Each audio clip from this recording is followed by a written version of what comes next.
Welcome to One EMS. I'm Charles McFall. We have the conversation with everybody and everything under the sun about EMS, and I'm with Christina Brant of TEMS Billing. Nice to meet you.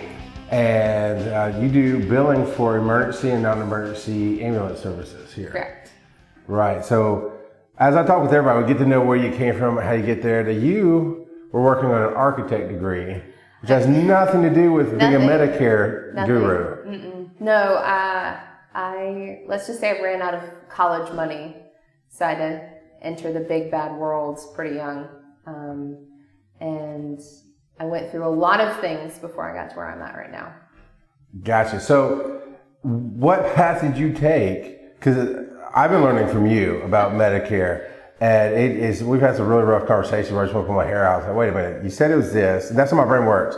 I can play the game. You tell me I do these steps and I win every day. But no, if I do these steps, but the opposite steps on the other side, and at the same time, how did you get to Medicare and running a billing office? So I entered the big bad world. Long story short, met my husband, got married, did the stay-at-home mom thing, which I'd always wanted to do. From day one, I always said, if I'm going to be a mom, I want to spend those first early years home with them. I don't want to be working. So we were lucky enough that it was financially feasible for me to do that. And then my kids started school, and I started looking for a job, something full-time that I could work, about the same hours where my kids were at school. Sure. And thankfully, an opportunity to apply opened up in my lap. I've done many things in my life, up to and including being a Mary Maid when I was much younger. Oh, I've used Mary Maids. They're good at what they do. They are, but it's exhausting. I'll bet. And so that was the end of what I might want to do. But I had some office experience, a lot of computer experience, and I was really eager to learn something new, something that I could continue on in. So I took an office position in our billing company, and progressed up to basically, I guess what you would say, an associate biller, where I was helping other folks with their companies. In this company? In this company, okay. Yes. And then was awarded my own company to bill for, and did that. I'd like to think successfully for a couple years. And then the opportunity to progress up opened up, and that's just kind of how it went. I started at the bottom. I started at stamping envelopes and stuffing patient invoices. That's not even the bottom anymore, is it? I mean, you don't start people at that, do you? Not here. Here, no. yeah. No, not here. But when I started, that's what it was. Yeah, I gotcha. It was the equivalent of the mailroom clerk. Basically, yeah. I was answering phones and stuffing envelopes. You were such an 80s child. I started in envelopes, now I run the company. Look at me go. I've watched that movie a few times. So you progressed up, and every step of the way you've enjoyed it? You've liked what you're doing? Every step of the way I have enjoyed it. It's really interesting. So there's always something new to learn, and I think that's really what helped me, is I was very interested in learning all of the ins and outs. Well, if I do it this way, will it get paid? Possibly, but is it legal? And that's the number one question for us when we're billing is, you could bill something 100 different ways, but are you compliant within your billing? Are you following the letter of the law? How much money or clients, however you want to get the loss, how much do you think you've left on the table or lost clients because you're like, no, this is the right way to do it, and that's how we're going to do it, and they're like, we're going to go a different way? I know that there were some clients that went under because they thought that they could do it a certain way. And Medicare has come out with, since I started, this prior authorization system for our non-emergency clients. And it was just a small area, North Carolina, South Carolina, Virginia, that area, where they were doing it. And I know it was pretty new when I started and came on the scene, and everybody was trying to figure out, how do we do this? What information do we need? How do we get this to work? Because the government makes it clear as mud. Right. Yeah. And I know that there were a lot of companies, not companies that we billed for, but there were a lot of companies when they first started the prior authorization in North Carolina, which we also bill for clients in North Carolina, that went completely out of business. They were strictly non-emergent transports. They were unable to get their prior authorizations. What happened? I mean, were they non-compliant? I mean, the patients, they were unable to, either the patients were not qualified, weren't stretcher qualified, or they were unable to obtain the documentation that they needed to prove the medical necessity for that. Then you can't file the claims. It's not in a normal, before now, once they started this prior authorization, before now, you almost all the time you could file a claim, and you are supposed to be able to prove medical necessity if Medicare requires that in the future. Before the prior authorization system came in, the assumption was made by Medicare that you had the appropriate documentation and that fraudulent claims were not being filed. Okay. The prior authorization system makes you prove to Medicare before Medicare will pay for these claims that it is medically necessary and you do have the appropriate documentation. It's actually a good system when you think about it. It really does crack down on the amount of fraud potential for non-emergent stretcher transports.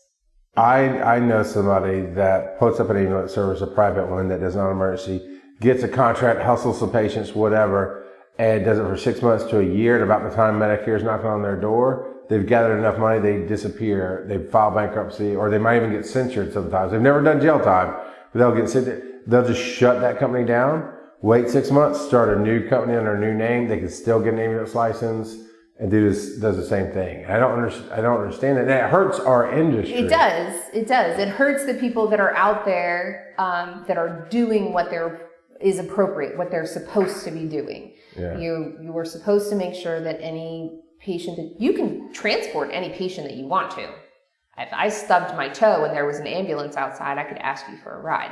I can't. Yeah. You can't bill that to insurance. It's not medically necessary. I can hop in my car and take myself to wherever I wanted to go for it.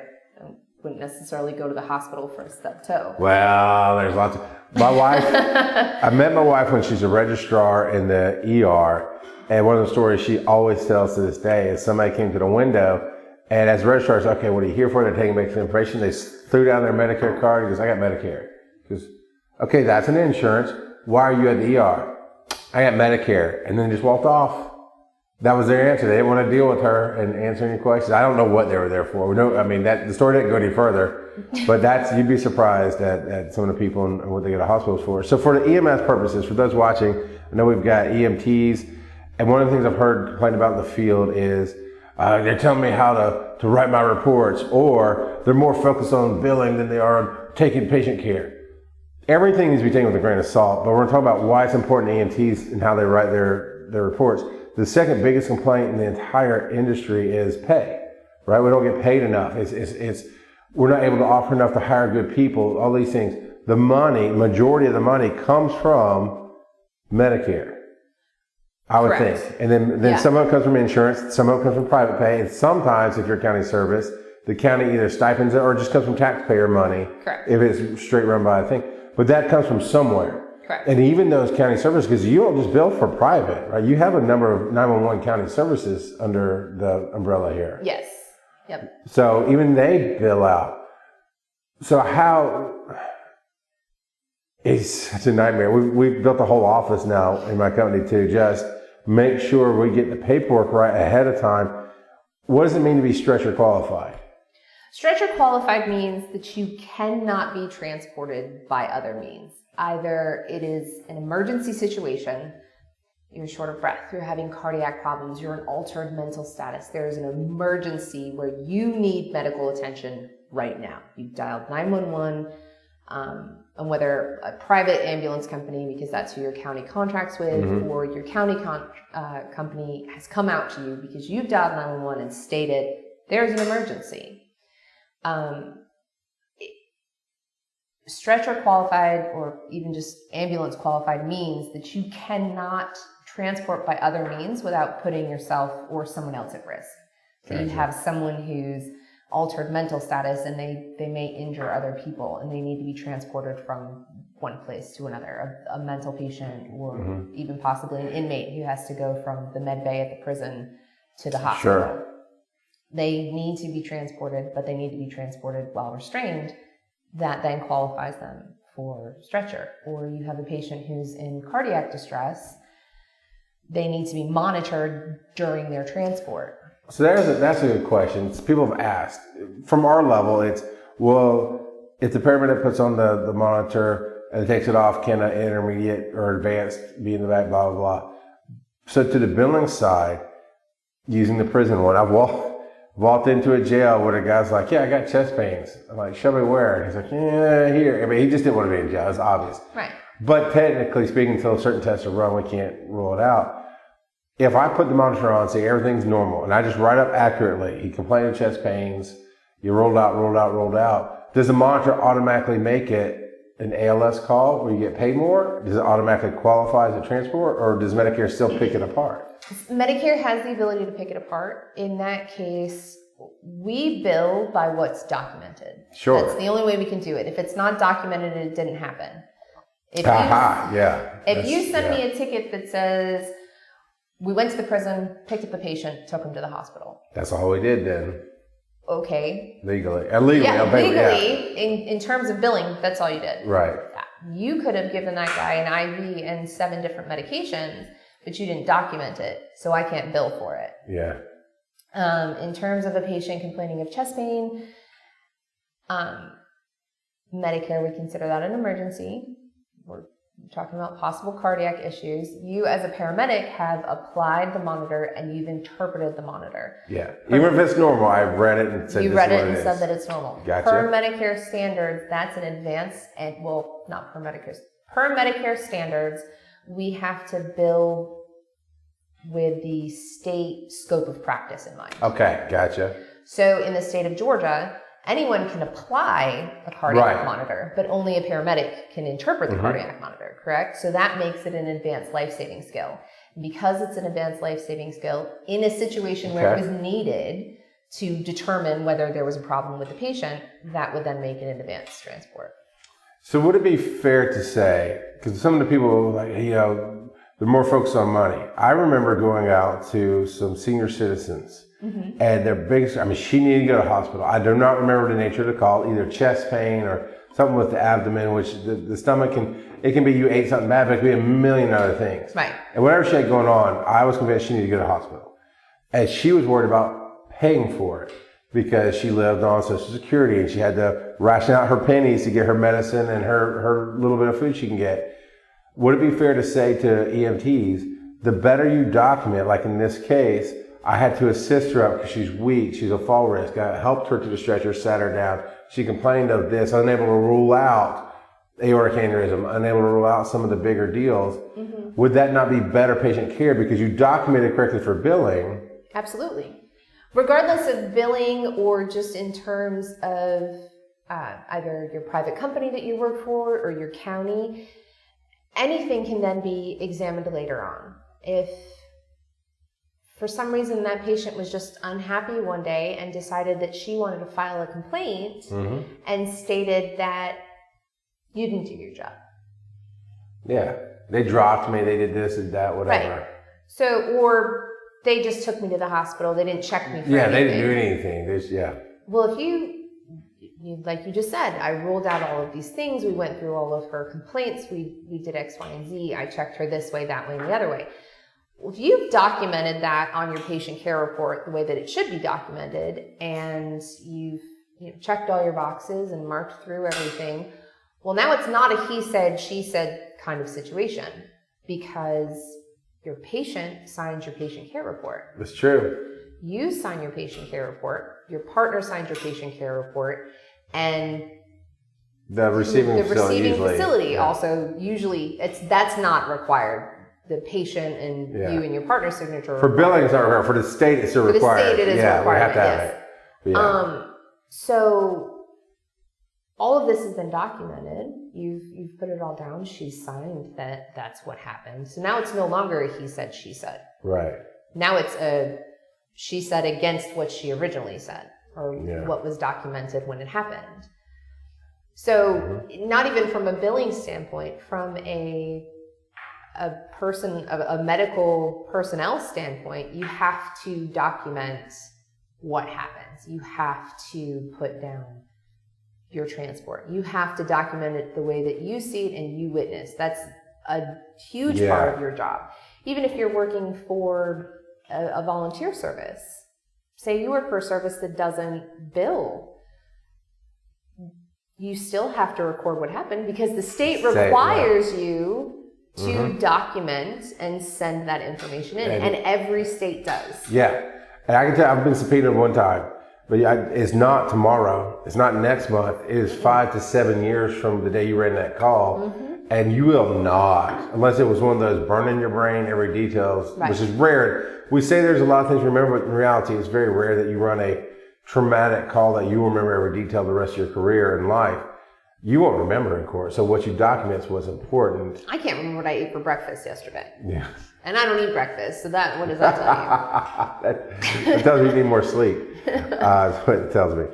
So purpose of stretcher, right? I know with a non-emergency with my company, we do a special line that the EMTs do called, literally we label that purpose of stretcher and we write out what's so important. Because I know I've been struggling. You can use this in 911. You can use this everywhere. Why? Ultimately, it's a line that says why you took them. What's so important about that line? Basically, that line is what you witnessed that corroborates why the patient couldn't transport by other means. So the Medicare guidelines state, now it's Medicare, mind y'all, it's the federal government. So these aren't suggestions, they're laws. Medicare guidelines states that for transport by ambulance to be medically necessary, transport by other means must be contraindicated. This goes back to what we were talking about before. There has to be a reason that the patient had to be transported by ambulance. They were bedbound, they required oxygen, it was an emergency situation, they had ulcers, there were CVAs with deficits, there's mental incapability, things like that. So there has to be a reason that if the patient was transported in a wheelchair van or by personal vehicle, it would have endangered the patient's health. And again, it goes back to if it's not documented, it didn't happen. Yeah. So if your medics don't document what they've witnessed and what they've seen, because we can only hear, we will only bill on what you document that you've seen. We do not bill on what's not recorded. Again, I'm going to say this 100 times, I'm sure, and you'll have to edit it out. If you don't document it, it didn't happen. Right. So the same applies to the purpose of stretcher. If you don't document, and this could be a patient, a regular dialysis patient that you've transported 100 times. Sure. If you don't document on each transport, in each narrative, why that patient needed to be transported, then we would send it back to you and ask you, hey, you're missing some pertinent information. This is important information that we need to have. That information does not necessarily get sent to the insurance today when we send off a claim. Right. But if Medicare comes back, and they do all the time, they're going to come back and they're going to pull an audit. You don't know what claims they're going to audit. You don't have that option. You can't say, Medicare doesn't say, hey, I want 20 claims. And you say, okay. Yeah, let me You get this one and this one and this one and these ones. Let's give them these ones over here. No. They say, I want X, Y, and Z, and you have to send them to them. And if your documentation is not in order, then you have to pay the money back. And they don't pick it based off of, well, we think something's wrong. They seem to randomly generate names. It's a completely random system. Until something does flag, then they come in and do a whole different audit. Correct. Now, this is different than why you transport somebody to the hospital, right? With most 911, the objective is show up, come on, get on the stretcher, let's go to the hospital. What we're talking about specifically is billing, well, legality, right? And we do teach it. You say it, but when I taught EMT school, we hammered it home. If you didn't write it, it didn't happen. End of story. Right. And we try to hit that home. But even more detailed about just little things helps the doctor see things. Oh, you and I at lunch were talking about smells, right? But sometimes writing down what you smell really will lead the doctor to better patient care. Correct. And here's the thing. If you work in a service and you say the phrase, I don't get paid enough for this, maybe you aren't doing enough. Now that service may never pay you, but think about it this way. I've heard story after story with TEMS Billing coming into a service, back billing for a couple of years because the previous billing company or no billing company, they just didn't have one, didn't do it right. And now you're actually bringing in hundreds of thousands of dollars that was legally billed that they were missing. That goes to payroll. That goes to new equipment. That goes to bettering the life.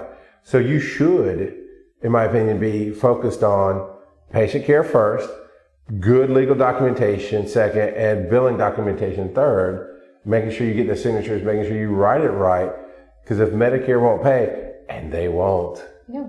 Oh, it's because we're educating people on Medicare somehow how this works. I learned this the hard way.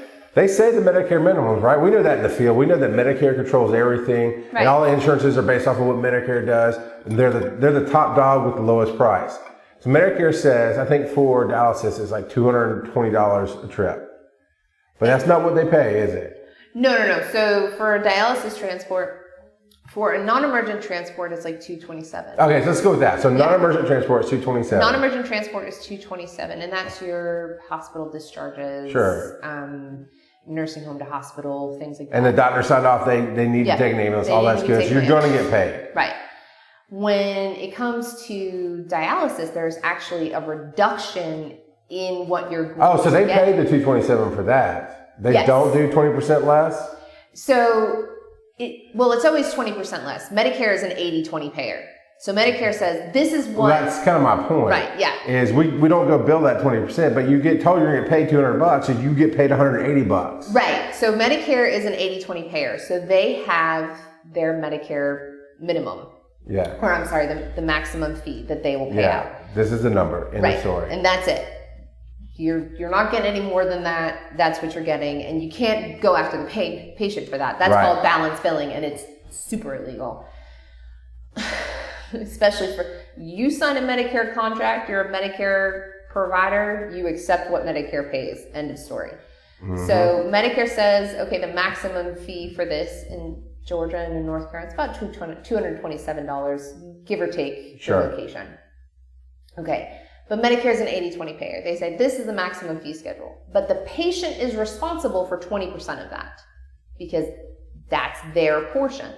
And any insurance, there's always a patient responsibility, except for Medicaid, but that's a different ballgame.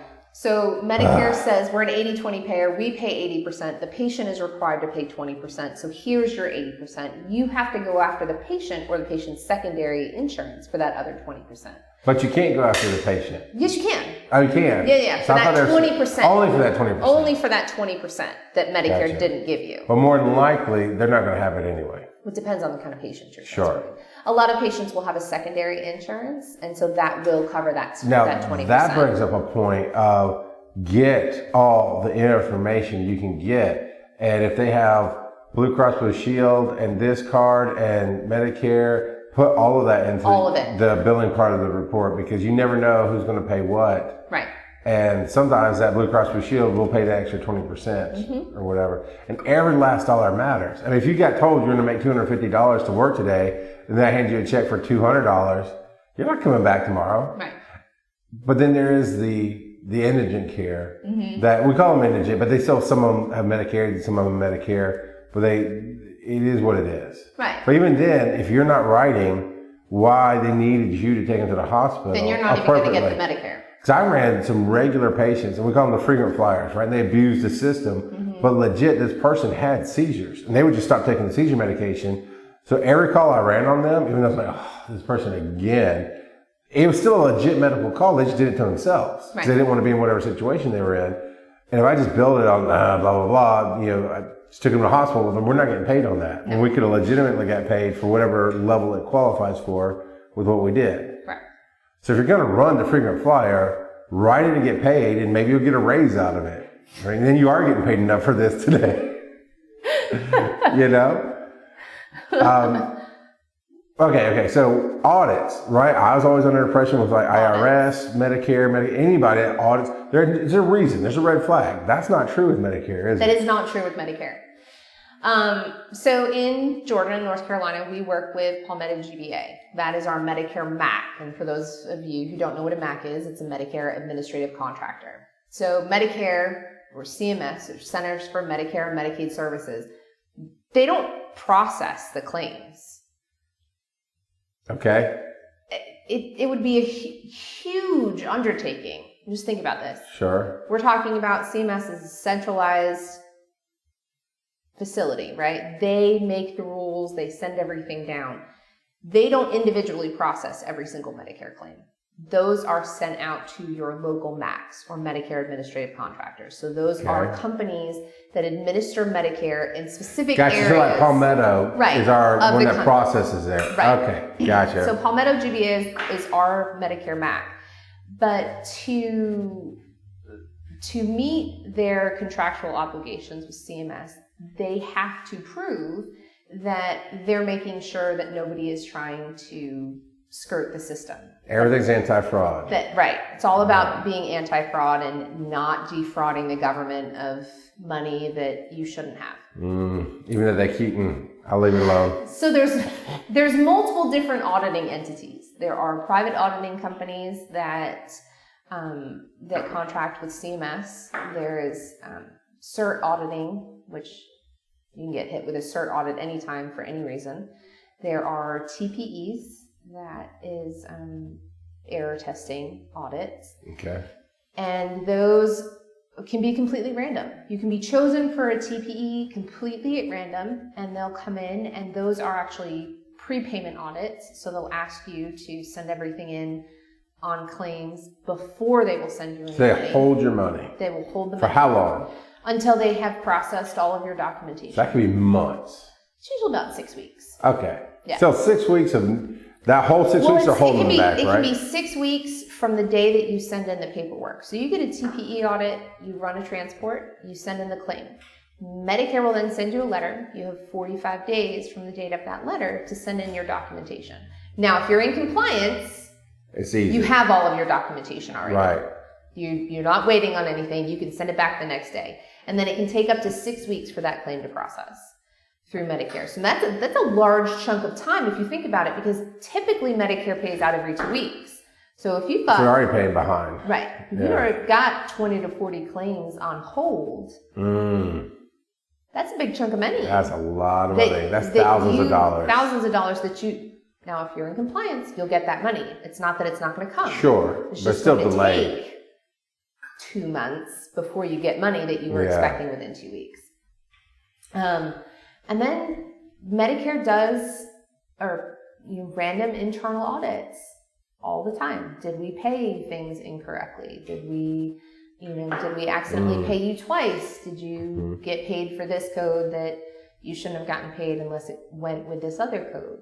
Was there something wrong? And don't they change the codes from time to time? You have to learn new codes? Or? The diagnosis codes are updated pretty regularly. Most of your good billing software does include those diagnosis codes. For ambulance, anyways, does include those codes built in.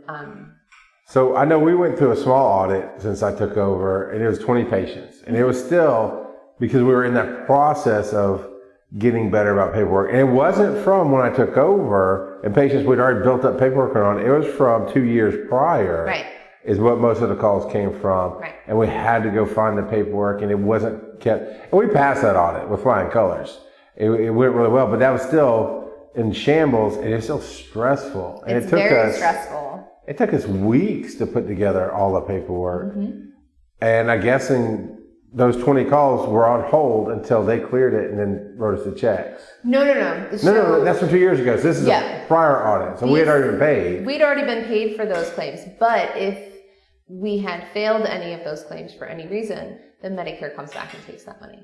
Yeah, and it's not just that much. It's not, oh, we paid you $200, give us $200. It's fines and fees. And $200 plus interest. Okay. And if you're found to be, if they find that you're filing fraudulent claims, that you're, even accidentally, like you thought you did right, but you didn't really get all the paperwork in order, or I lost this doctor's order saying they should be on it, something like that. You're less likely to get hit with a direct fine for an unintentional billing. I won't say it doesn't happen. Sure. I will absolutely never say. Well, ultimately, incompetence hurts. Right. But yeah. I won't absolutely not say that it doesn't happen. But if Medicare finds that you are intentionally trying to defraud the government, right, you're not just going to get hit with that refund. They're going to then extrapolate out, and you're going to get hit with a huge fine, and possibly face jail time. Didn't one of the life care training companies have to write a check to Medicare after an audit? I'd heard, not from Brian or anybody, but I heard rumors from other people that we'd gone through an audit and had to write a big check. Not that I'm aware of. Okay. Well, you know how rumors are. People think things and say things.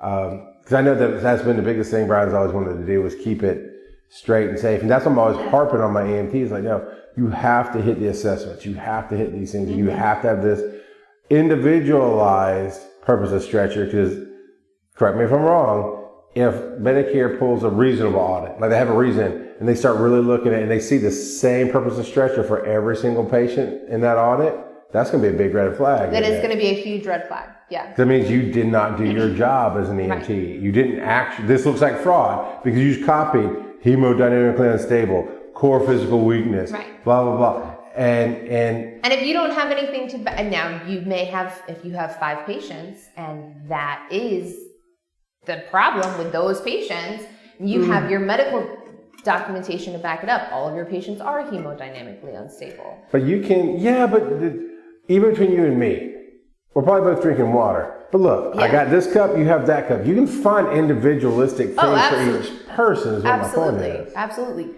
You're right. It's going to be a red flag. And it absolutely should be a red flag. Yes. You don't want to copy and paste one size fits all, because your patients aren't one size fits all. You're not not transporting Lego men that are just in different albums. That'd make life easy. Yeah, where are my pants? Put them down. All of your patients are individual, so your treatment for each of those patients should be individualized. If you're focusing on patient care, then your treatment for each patient should be individualized. You should be focusing on that patient. If you're focusing on that patient and documenting how you focus on that patient, then your documentation should be individualized. Yes. So let's move towards the point with Medicare was it's a game that you cannot win. And even when you do things right, they can come back. Well, I mean, routinely it feels like they just randomly go, no, we're not going to pay that, and you have to refile. You have to re-justify as a billing company. Right. It can feel like even when you're not doing things right, or even when you are doing things right, Medicare is just going to hit you over and over and over again.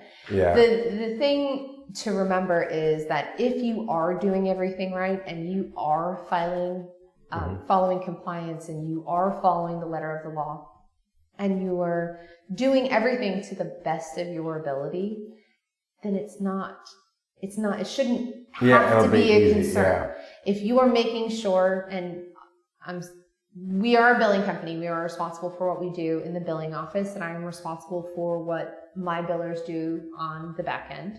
And we have checks and balances, and every day I check runs to make sure we don't have compliance issues that I'm unaware of. Someone has found some training from somewhere else that's not necessarily a good thing. And we go through all of that. But as an EMS company, you're ultimately responsible for what we've sent out, right? Yes, because we did it. It's our responsibility. It's like filing your taxes every year. Yeah, whoever you go to might stand with you in court, but ultimately I owe the taxes. It was my responsibility, and I'm the one who's going to pay the fine or go to jail. Right. You don't go, well, they told me But that's not, they might get in trouble too, but my responsibility is to do it just like with the billing. Right. So making sure that your EMS company is running correctly and compliant, yes. And your documentation is compliant. Finding a solid, responsible billing company. If you're not going to do it in-house, I knew plenty of people that do it in-house and successfully. Sure. They have successful in-house billers, and they spend the time to obtain the training for their in-house billers. And it's a great way to go if that's the way that you want to do that. Sure. But then you are also your in-house billers or your billing company, you still have to make sure that they're following along the compliance as well. So you want to make sure that you do your research on your billing company, make sure they have a compliance officer, make sure that you know what their policies and procedures are in terms of HIPAA, in terms of Medicare compliance. Are their billers going through continuing education? Are they certified? What kind of certification? So they're NAC, or National Ambulance Association, I believe it is. They offer a certified ambulance coder. Okay. They also offer a HIPAA compliance manager. Excuse me. They offer a compliance officer training course, and you go through and you learn all these new things. Well, that certification requires you to obtain a certain amount of continuing education credits every year. Like we do in the field. Like you have to do in the field. Yeah. Our billers here, our certified ambulance coders here are required to obtain so many continuing education credits every year. And those include changes that may or may not have been made to Medicare, things that are new and different, like the Georgia's non-emergent prior authorization rule coming up, things like that. You're required to stay up to date on those things, so you can't say, oh, well, I didn't know. Sure. So if you're trying out billing companies, the question would be, how many credit hours do your people do every year? Right. And what certifications do they hold? Mm-hmm. I gotcha. One of the things I've learned in working with TEMS Billing is not only will they take your phone call, does everybody you talk to have the same basic answer within reason? It's like if I talk to you, being the COO, you always steer me straight. I can talk to Jenny, and she's pretty much on the same page with you. And if she's not quite sure, then she defers to you. I can talk to Grace, and same thing. So no matter who picks up the phone, I'm never getting different answers. I'm never getting weirdness. I'm getting the same flow of this is the direction we need to go in. And that's what you want to look for, especially when I think, that's my opinion, when you're dealing with a billing company. Is everyone on the same page? Because if you have people from the same company that are giving you completely different answers on something, somebody got training from somewhere that's not necessarily what company policy may be. And that may just be an internal training issue, or they may be off on their own and have information that they haven't shared. But here we like to have meetings. Hey, have you done any training this month? What's the new webinar that you did? Have you sat through anything? Medicare publishes a newsletter. It comes out every Sunday, straight to your email, about any and all changes to the Medicare system. The OIG publishes an email pretty much every day to let you know who they are filing charges against today. Medicare. That's a good day to drink coffee too. It's like, oh, they got nailed. Medicare fraud is rampant. And can anybody get on that list? Absolutely. So that might be a smart thing as you're shopping for billing companies, is to just subscribe to that newsletter and see if the billing company you're looking for just got. Oh, absolutely. Number one, any EMS service should be checking the exclusions list for any potential employees, and then absolutely make sure that if you are hiring a billing company, one of your number one questions should be hey, how often do you check your employees against the Medicare exclusion list? Because if you run a transport with someone who's been excluded from Medicare, or you bill a claim and you've been excluded, like one of my employees, one of my EMTs can be excluded from Medicare, which means we will not get paid. You cannot bill any of those transports to Medicare. I need to get on that newsletter. I need to start checking my people against it. I was unaware of that. Yes. I did not know that was a thing. The Office of Inspector General puts out an exclusion list, and they update it really regularly. Okay, I'll have to look at that. But the other thing that I was going to is we've gotten better. We've gotten things tightened up, so we don't do it every week, and we get into every other week. Now it's almost like once a month, but we do a compliance meeting with my company and the billing company that you get to bring up what you were seeing. You did an audit for us, an internal audit not that long ago, and in a good way ripped it to shreds. And then it showed the holes. It showed so we could go patch the holes before Medicare ever came in, and leaves us feeling confident. One of the things you always say is why can't they go into Uber? Now I know that's an oversimplification of things, but that is we've made it our mantra. Right. Is when we're looking at things, okay, unregulated high blood pressure, you can't go into Uber. Noticeable weakness, passing out at dialysis, you can't get, you look for things instead of just going, everybody can go. Now I know that's more for the private ambulance services, but still, even with 911, if you're not justifying why you did what you did, one, legally you might get sued because I did all this, but you didn't write it down, and like you said, don't let it, you didn't do your job. But then, even if you did your job right and you didn't write it right, you're not getting paid, and ultimately you may take a pay cut versus a pay increase. Correct.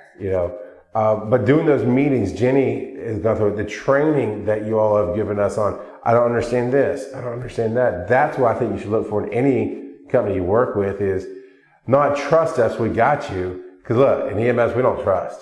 We just don't. We see the worst of the worst every day. Look, and yet companies trust all the time and take the big boys on New York. I manage a billing company.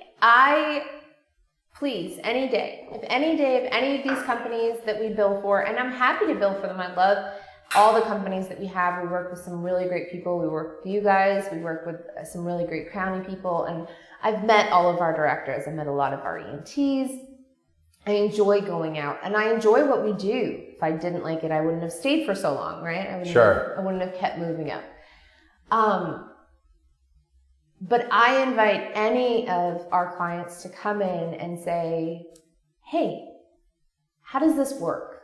I will sit with you all day and I'll show you step by step how to do the billing process, because I want you to know, I want you to be able to, I want our clients to have that confidence in us that says, okay, they know what they're doing. I want our clients to be able to call me and say, hey, I got a question about billing. And I have clients that do. They have my personal cell phone number. They're welcome to call me anytime. Okay. And I'm willing to answer the phone. I might be in a meeting and I have to call you back. You never know.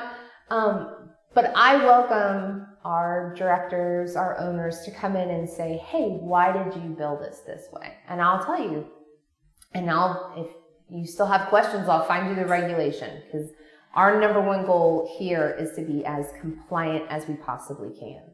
You're the bodyguard to make sure that nothing gets through. And if we do everything right, like you told us to, once Medicare hits, like you said, it's just now in our country, we have it to where we should, if they pulled anything from today, all the stuff's digital. Here you go. Actually, you wouldn't even have to respond to us because you're one of the digital copies. So you would go, oh no, here it is. Hey, Charles, just letting you know, we got a Medicare audit. I've already submitted everything. We're good. Right. As long as we follow the rules. And that's the hard part. Right. Because we get focused on running the calls every day and putting out the fires and hiring people. And it's important to make sure you do right. Even though you want to shake it. I want to shake my fist at the government like, you're dumb, you're bullies, you're unbalanced. At the end of the day, it doesn't matter. They hold the cards. Right. We want to get paid. We got to play the game. And you don't want to go to jail. Remember. This is the federal government. You go to jail for defrauding the federal government. That's got public. So let's swap to some other stuff. Okay. What's one of the biggest mistakes you've seen clients routinely make? Lack of signatures. What signatures? All of them? All of them. I have full-on gotten tickets with no signatures. Not even the medic's signature. They sent it through. Now, sometimes that can happen if there's a glitch in the electronic system. We had that once or twice. Most of our companies are using the electronic EPCR software, and they don't have any form of paper backup. Sure. So say you're in the middle of a ticket and you've obtained your signatures and you're finishing it out and you go to close it and it's just gone. It happens every once in a while. The cloud ate it. It just disappeared. This happens. We understand this happens. For our 911 companies, Georgia requires you to do a 60-second sheet that gets left at the hospital. Okay. And it's got paper signatures on it. It's a paper sheet. Can't get lost. It's a paper sheet. Your hospitals have to keep those on file. If your ticket gets lost in the system, I don't care what billing company you go through, your ticket gets lost in the system, I 100% suggest you go back to the hospital and you let them know, and they should be able to give you a copy of that 60-second sheet. It's got your signature on it and your paramedic number. You should be able to obtain that from the hospital. We have paper backup, so if something goes wrong, they can do paper, but it's not required. So if they ran calls and it went wrong later, hopefully it's in the cloud for us. Other than that, we just have to go and talk to the patient. But we deal with the same patients in the same clinics every time, so we can go rebuild it. Right, exactly. So you have the information from your transport. You have you and your partner's signature. Mm-hmm. If you're unable to, say this is not a routine frequent flyer patient, this is just a one-off discharge patient, you're not able to get that signature, you can still run that transport, but without that patient's signature and the release for billing, I can't send it to insurance. I have to have a release for billing signature to send it to insurance. That does not, however, mean that I cannot bill it to the patient. Okay. I just cannot extract it to their insurance. So now I have your signature attesting that the transport happened. We have the hospital paperwork, the discharge sheet or something. Sure. Where we picked the patient up from. That's just part of our documentation that we have to keep on file. And I send the patient a letter. Hey, we transported you on this date of service, and this is your transport number. And if you would like us to bill it to your insurance, please provide us with your insurance information and sign the bottom of the sheet. And that attests that the patient says, yeah, you can send the claim to my insurance.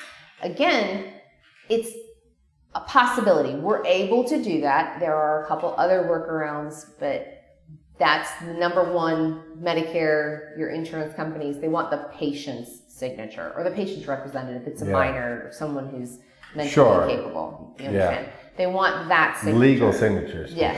Always legal. Always legal. If you have a mentally incapable patient, they're dementia. If they have dementia in their history, they can't sign for themselves. And you should know this. It's state stuff. But so besides glitches, you still see routinely tickets come through, patient care reports come through without signatures on them? You have some patients that can't sign for themselves, especially in 911. They're not conscious. It's true. And if there's not someone there with them who's responsible or associated with them in any way, then they can't sign. No, there's nobody there to sign for them. Now, that it is possible to obtain a signature and a physician or a nurse at the facility that you transport the patient to can sign for the patient if the patient it's documented that the patient could not sign for themselves. And that was a question I had, was because if you write, part of that purpose of stretch or just evaluating the patient is unconscious, unresponsive. Right. When I'm getting the signature of the receiving nurse, I could add release for billing, all the stuff that I would normally put on the patient, and they can legally sign. And they can legally sign because the patient is medically unable to sign. But you have to document that. Right. You have to document. Clearly state they cannot sign. Why the patient could not sign. Gotcha. And this is what I've inferred from seeing how they'll kick back on the reports. What billers really do is they look at the narrative.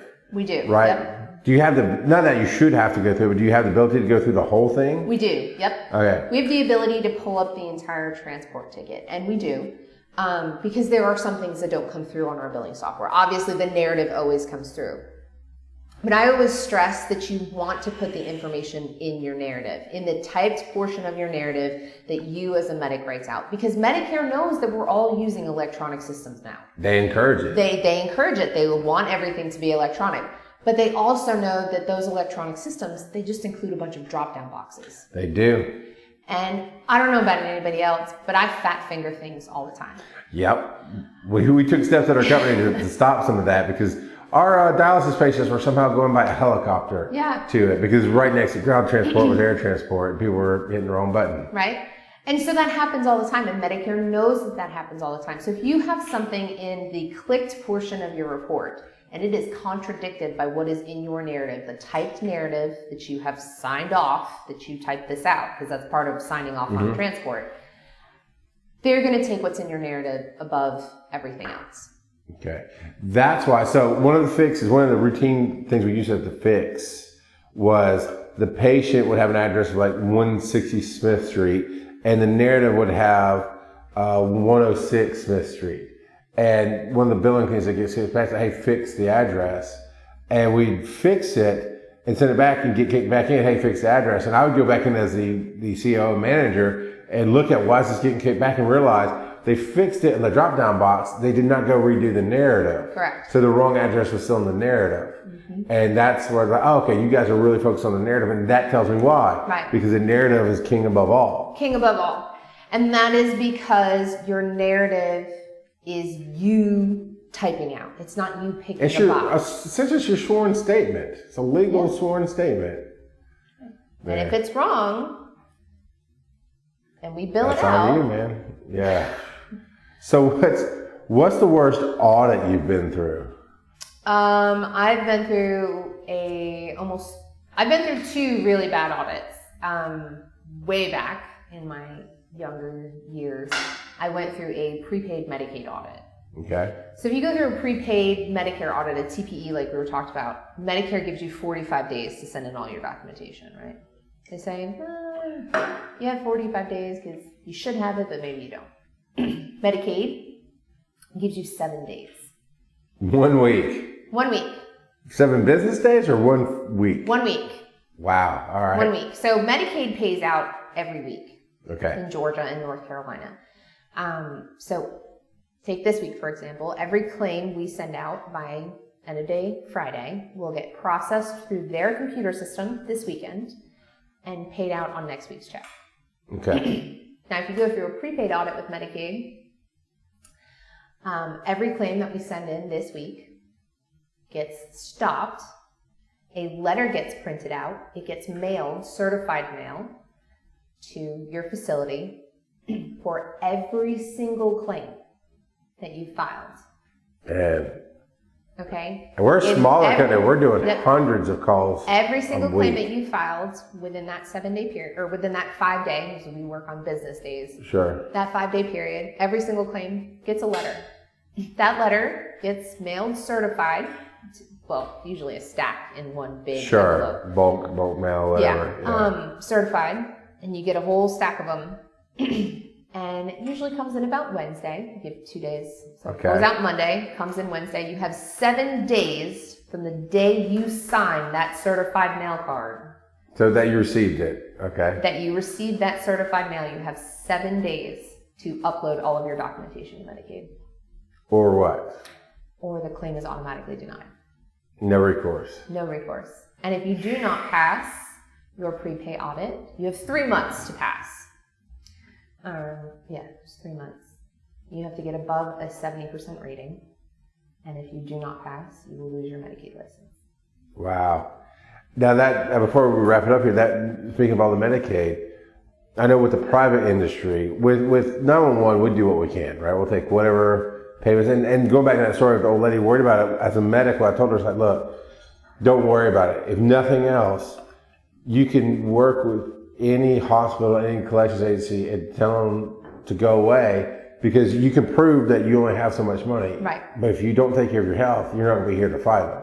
So I talked her into medically going to the hospital, hoping that the money would work out for her. And ultimately, that's the truth. I mean, if you have no money, courts aren't going to make you pay.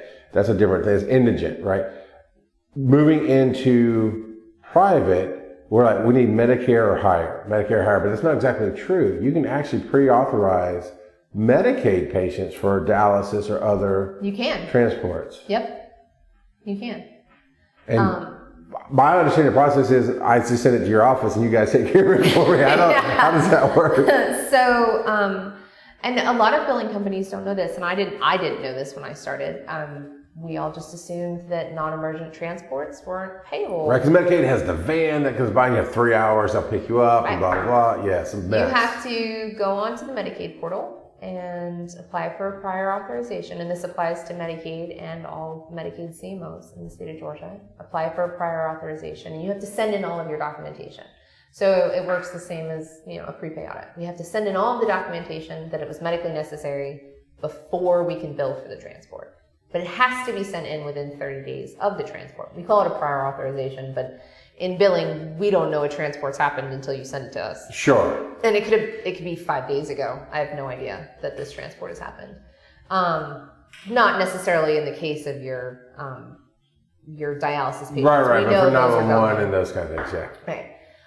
And we send it into Medicaid, and a nurse looks over all the documentation, and typically, sometimes a doctor, but it's more often than not a nurse, and they go through and they say, yep, this patient qualifies for stretcher transport, and they send you an approval, and then those claims can then be filed to Medicaid. You staple $100 bills when you send them in to them, mail it. It's all done electronically. You have to file it on the portal. Add a Bitcoin to it when you file it. It's like, we need to qualify. Yeah, man, it's a mess. It's a jungle. It's weird to navigate. But that's the thing I've seen differently with TEMS billing versus other billing that I worked with in the past, so all 911 and the private industries I've gone through. It seems like most billing is trying to be cookie cutter, and it's mostly hospital based, which is a whole different ballgame than EMS and what you can file and how you code and everything else. And they just try to ram it down Medicare's throat, and when Medicare kicks it back, they just, okay, and either they go after the patient or they write it off. Right. And there's just huge write-offs. And the reality here is, I could have just resisted and go, I'm going to do it my way. And you're like, all right, well, you're going to face an audit and you're going to eat grass, and that's not going to be good. But I'm going to catch you there because our names go on the bottom of those claims. Okay. Your name goes on the bottom of the PCR, and our names go on the bottom of the person who looked over that claim and said, yeah. So you could refuse to bill it. We could absolutely refuse to bill it. And you probably do, I'm sure. I have refused to bill many things. Mm-hmm. I've just seen the bucket approach too many times. Or we don't necessarily refuse to bill it. We'll just send it out as it wasn't medically necessary. That doesn't mean the transport didn't happen. And obviously it did. And transports happen all the time that aren't medically necessary. So we'll receive a ticket in. We'll go back to my stub toe. He calls 911, they got a stub toe. You work for a county service. Your county service protocol says if that patient wants to go to the hospital, that patient gets to go to the hospital. Yeah. You will put them in the bus and you will take them to the hospital. Yeah, that's pretty much not one in a nutshell. You can't turn around and say, I'm not going to transport you, and leave. Now, COVID has changed that situation a bit, I know, for a lot of people. Yeah, and there's different, notwithstanding. But typically, pre-COVID, we'll just go with that, pre-COVID, you work for county 911 service, somebody called 911. You call, we haul. I mean, you call, we haul. Yeah, I've heard that from every county service we've ever talked to. You call, we haul. And that's county protocol. If the patient wants to go to the hospital, the patient can go to the hospital. Mm-hmm. That transport's happened. You send that transport to me. It's not medically necessary. There's nothing wrong with that patient. They just wanted a ride to the hospital. Now, I'm not a doctor. I can't decide whether there's something medically wrong with that patient. But if a patient tells you, and it's in quotes in my narrative, I just want to go to the hospital. I stubbed my toe. I just want to go to the hospital. That there's nothing in that narrative that tells me it's a medically necessary transport. Right.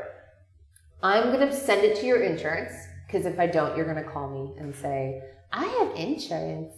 So I will file the claim. But don't legally you have to file certain claims before you do other things? Right. So I don't have to file any claim to insurance. Okay. Necessarily. You can run an ambulance company and just straight bills. Straight bills. Okay. All right. But the patient, you're going to lose a whole bunch of patients. Sure. Because Right.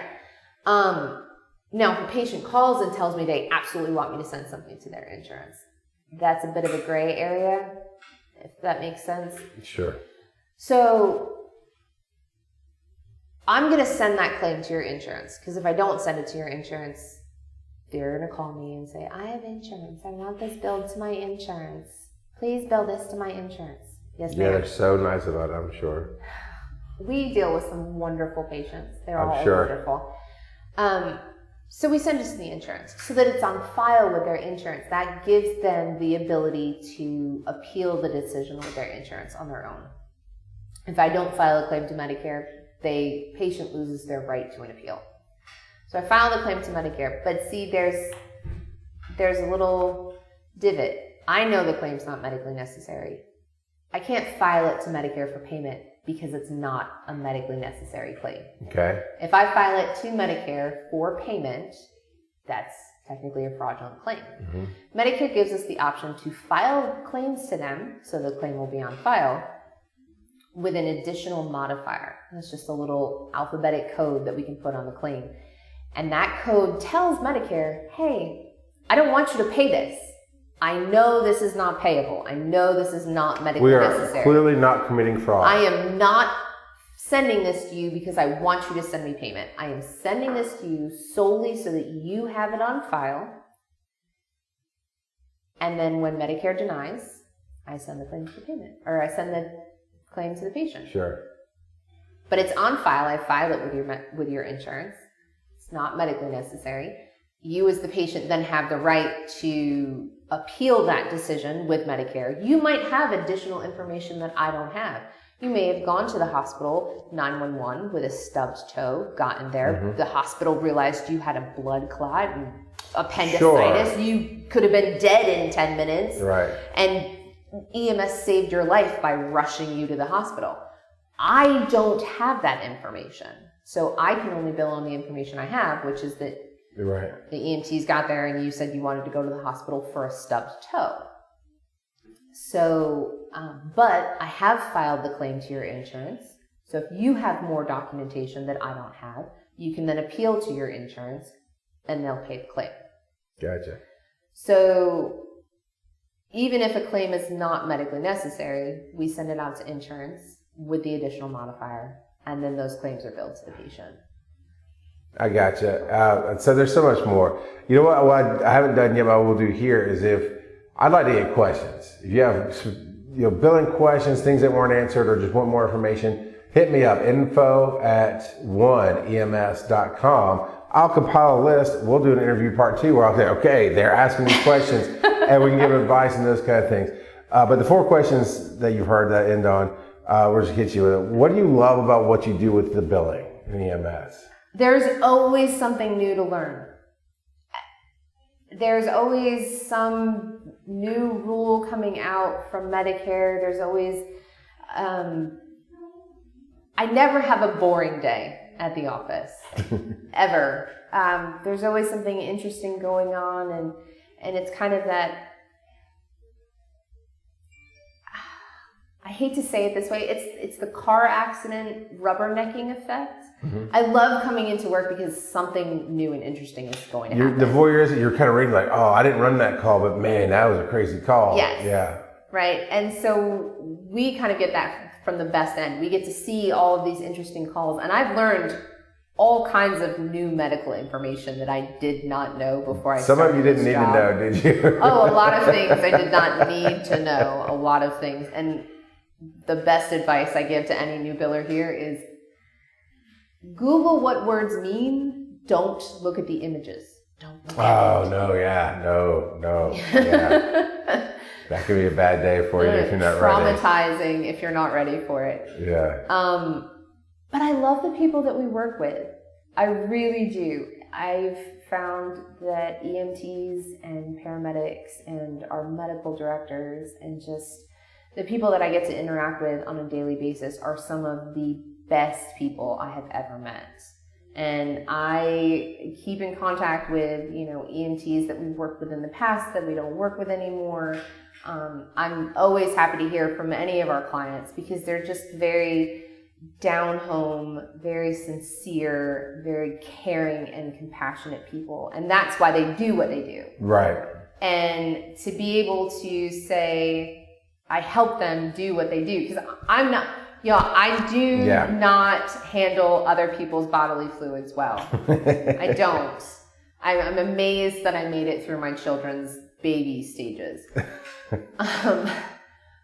But so I could never do what our medics do on a day-to-day basis. There's no way. But I love that I'm able to, in some way, help them continue to do that. Mm-hmm. We're able to provide them a service and focus on billing and focus on making sure that the claims are getting paid so that they can continue to do what they need to do. I love it. So instead of changes, I'm going to ask you about what's one piece of advice you give to anybody about billing. Don't look at the Google images. That's going to be the quote for the show. Don't look at the Google images. No. One quote I give to people about billing: have you called the insurance company? People come into my office with questions all day long, and because they think I have all of the answers. And providers call all day long because they think we have all of the answers. And I would love to have all of the answers. I would, because there's one ththing I hate doing. It is sitting on hold with insurance companies. Mm-hmm. They have horrible hold music. It's terrible. The Medicare hold music, it cuts out every 10 seconds. It's horrible. But the number one thing we actually do spend most of our time on is calling insurance companies and learning, hey, is this covered? Can we do this? Is this something that you cover for your patients? There's hundreds of insurance companies, thousands of insurance companies. And Medicare is our guiding star, let's say, since Medicare and Medicaid, we're required to follow those rules. Private insurance companies, they can take anything they want to and go above and beyond. Sure. And they follow their own guidelines and rules. So we spend, the number one thing I quote to the girls in the office when they first come and ask me a question is, did you call the insurance company? Mm-hmm. And a lot of times they're not happy with that answer. You want the quick answer. You want someone just to say, hey, no, I know this. And sometimes I do know it. Sometimes it's something that, we've come in contact with 100 times. Mm-hmm. But we do spend a lot of time on the phone with insurance companies. My version of that in my office is we think this is what, did you call Christina? Did you send it to Jenny or Grace or whoever? I don't want to hear you think. I trust you all day long. I think things. I want to hear Christina says, yeah, we're good. That's all I want to hear at the end of the day. What's the biggest problem you're facing? My biggest nightmare right now upcoming nightmare right now is I'm actually facing 3 right now. So fun. Medicare, CMS is doing a huge information gathering for all of the EMS companies over the next 4 years. They're going to... Yeah, I was in a meeting about that. They're going to audit them in, and they want all of the information. They want information on your payroll. They want information on your hours. And it's supposedly to help get better rates. Yeah. It doesn't feel like it is, though. It's not going to feel like it, but when they bump those rates up real good, we're all going to be real excited. That is true. Yeah, because basically what they're trying to find out is the Medicare allowable rate covering what your cost is? No, it is not. Exactly, and that's what they're trying to find out. So they want that information from you guys. It's a lot of information. I sat through an hour-long boring presentation on it. Yes. I've sat through about 4 of them. Every time there's one up, I have to sit and watch it. That sucks. So with one EMS, bringing conversations like this to the table, from your standpoint, what is it one thing that we could talk about that would bring the community together? I think it would be great, and this may just be from my standpoint, is I know you said when you went through EMT school and you went through paramedic school, and they stressed to you about documentation. A lot of times it feels like they don't stress it quite enough.